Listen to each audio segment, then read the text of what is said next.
c'est une chance pour la profession. Une chance parce qu'il ouvre le jeu. Mais quand on ouvre le jeu, c'est à nous, aux acteurs de la profession, de rentrer dedans et de dire ce qu'on veut. Les gens attendent que tout leur soit donné, non. Donc, il faudrait vraiment qu'à l'interne, les fêtières reprennent la main. Et comme je l'ai dit, elles sont à tonnes. Elles sont à tonnes. À la limite, on a l'impression qu'elles sont essoufflées. Donc, il faut une nouvelle dynamique.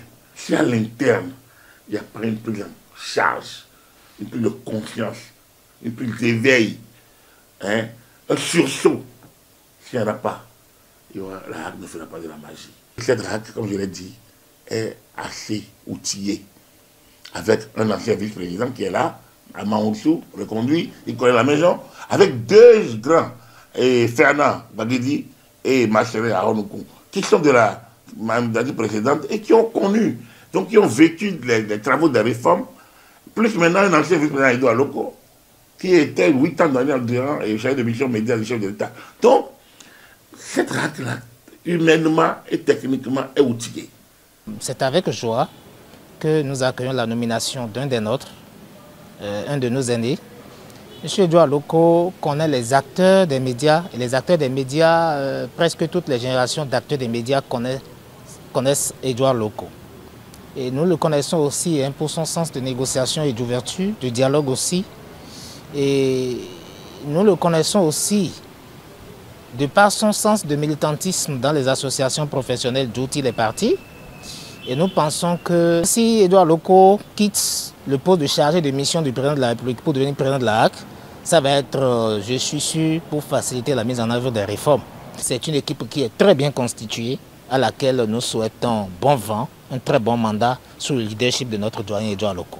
Et que ce soit le leadership, que la HAC fasse le nécessaire dans le cadre des réformes pour que les dispositions de cette décision portant réglementation de la carte de presse qui fixe les avantages liés à la détention de la carte de presse soient rendues maintenant applicables parce qu'il a plus de pouvoir que jamais de le faire.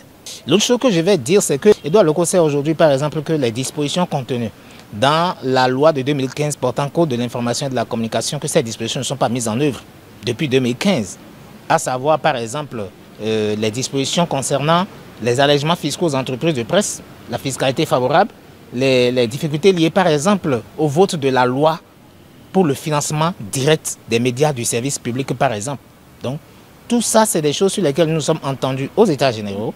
Edouard Loko aussi était un acteur principal des deux États généraux. Donc nous avons la foi qu'il n'aura pas droit à l'erreur. En voyant quand même le casting et le parcours, si le jeu est brillant de l'homme qui est appelé à diriger désormais la HAC, nous osons croire que quand même beaucoup de défis que nous souhaiterions être relevés pour redonner le blason de la presse seraient quand même relevés.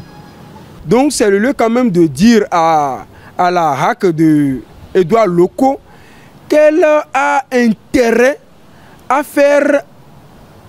mettre en application les réformes qui ont été élaborées par la mandature présidente, mais que dans l'exécution de ces réformes, qu'on sente véritablement un changement au niveau de l'environnement médiatique dans notre pays.